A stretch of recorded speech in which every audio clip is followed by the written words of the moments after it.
In the middle of London, eco-activists have tunneled under a green area to protest against a gigantic construction project. Other educational trips lead to Venice or the Galapagos Islands, but Daniel Hooper traveled last summer with his 16-year-old son Rory to the beech forests of the Chilterns, 60 kilometers northwest of London, where eco-activists want to prevent a huge construction project. The object lesson achieved the desired result there. At the end of January, father and son sat down together in self-built tunnels in the middle of London to protest against the destruction of nature. And because Hooper Sr. is much better known by his alias Swampy, the British eco scene now has a dynastic hero, Swampy II. Swampy I became famous in the 1990s for its witty and cleverly launched actions. In 1996, Hooper spent more than a week in a system of tunnels to prevent the construction of a dual carriageway in Western Devon. At that time, planners and authorities on the island were confronted with this type of protest for the first time. Hooper and his colleagues repeated the remarkable and dangerous civil engineering project a second time to prevent the construction of a second runway at Manchester Airport. A little later, Swampy disappeared from the public eye. The fame of the lovable but ultimately unsuccessful eccentric had become uncomfortable for him, and he usually refused to talk to the media.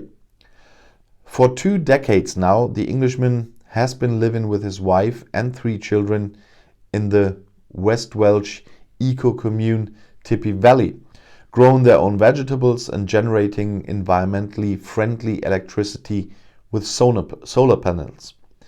Ironically, the project the Hoopers are protesting against is also being promoted with environmental arguments.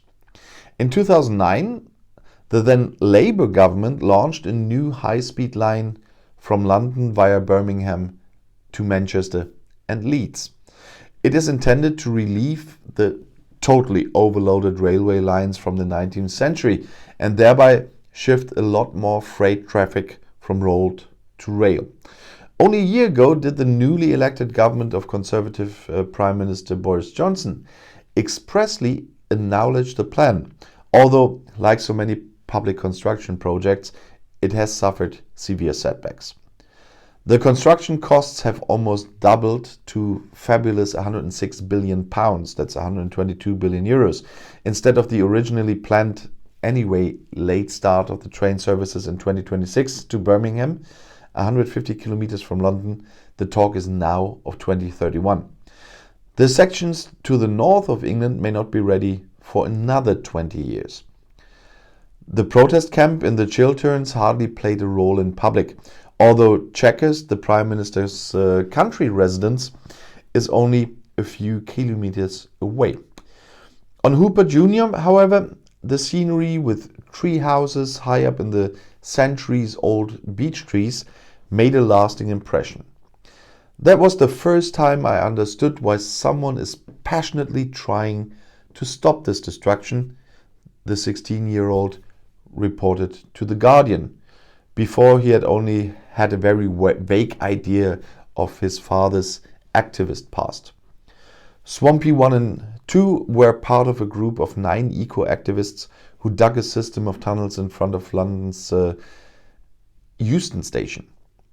The green space there will fall victim to the expansion of the train station into a terminal for the new high-speed line they fear.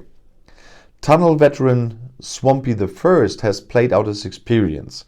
With a game of cards and good nutrition, the protesters will not get bored even after almost 4 weeks now. And the rule is always safety first.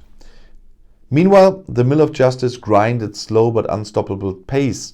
Last week, a High Court judge confirmed the requested eviction by interlocutory order and called on the squatters to end their protest. Swampy 2 actually came to the surface after 22 days underground and announced with a broad smile that he was looking forward to finally seeing his mum again. The local district government has asked the remaining human moles to volunteer